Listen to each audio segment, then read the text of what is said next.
First it was the death panels, then it was the death book, or as it's also known, the Grim Reader. So it could only be a matter of time before Republicans bring us a new talking point on health care reform. Democrats will turn you and your loved ones into zombies. And number one story, forget living wills. The GOP instead wants you to be scared of the living dead. A new mathematical study could pave the way for future Republican scare tactics on health care, drawing parallels between zombie plagues and infectious diseases. Researchers in Canada have concluded, quote, if zombies actually existed, an attack by them would lead to the collapse of civilization unless dealt with quickly and aggressively. Humanity's only hope? Dick Cheney. Hit them, the undead, hard and hit them often. Already baiting a possible right-wing feeding frenzy, New York Times columnist Paul Krugman, his latest op-ed titled, All the President's Zombies. Actually, the column had nothing to do with Republicans scaring everyone into thinking that Obamacare will lead to zombies. Why give Sarah Palin another article she can misrepresent on her Facebook page? Meanwhile, the National Review sharing its reaction to the zombie study by passing along these pearls of wisdom. Zombies are cool. It's just a fact. And were these jokers European? Well, almost. They were Canadian. So leave it to Boss Limbaugh to get everyone in line. In a transcript titled, Democrats set up war rooms, websites to instruct their zombies. Limbaugh weighing in on President Obama's former campaign organization. It's the night of the living dead in the daytime. Obama zombies, which is tough to say. Obama zombies marching around with little instructions and pamphlets, manuals.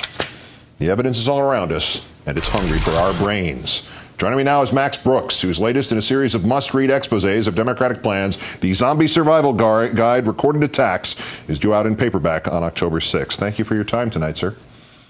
Thank you, Keith. Is this a real possibility? Could we see the GOP using the zombie defense against Democrats? And will Limbaugh wind up telling his followers, you know, I was talking about Democratic zombies before you were? Well, if they did, it would be counterproductive because Republicans would like a zombie outbreak, Keith. And why would they like a zombie outbreak, Max? Well, Keith, as we have said before, during a zombie outbreak, society would collapse, the government would implode, and we would all have to retreat to our homes surrounded by our guns. It sounds pretty right-wing to me. Or it sounds like a town hall. This could be a multi-layered argument, though, for the Republicans, because it would not just involve the gun issue and get back to your homes, but also health care and indeed national security, right? It could, but this is in lockstep with the Republican strategy because right now zombies are hot, they're hip, they're now, especially among young people. So what do Republicans do when something is hot and hip and now among young people? They attack it.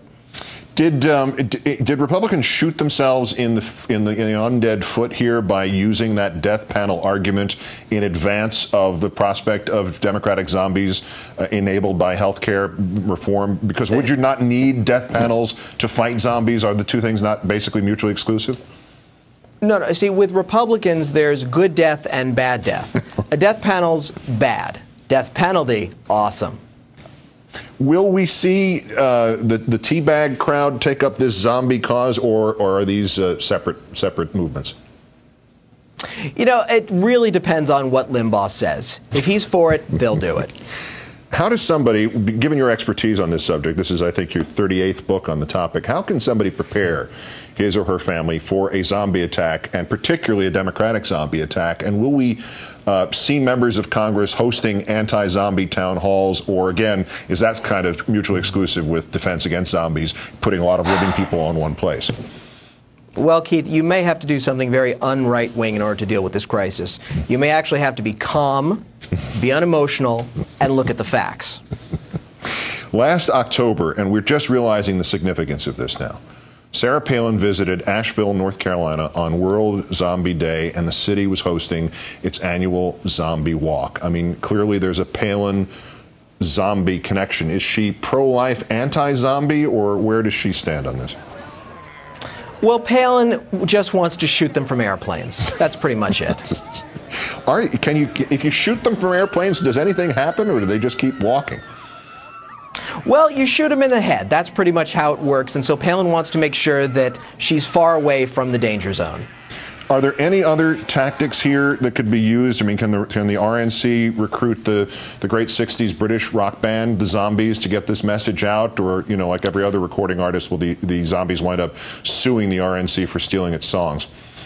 Well, that's a good point. There actually are Republicans that could help us in a zombie outbreak. General Colin Powell, for one, but I don't think they're talking to him right now. Is there anybody else? Is there anyone to turn to in the event of a zombie attack that must inevitably follow somewhere, at least in this healthcare debate, Max? Well, I think a lot of moderate, rational Republicans would be great on our team, and they're going to listen to Rush instead. Plus, if the zombies are looking for brains, they'll only eat the Democrats. Max Brooks, the author of the Zombie Survival Guide, great thanks, and give your father my best. Thank you, sir.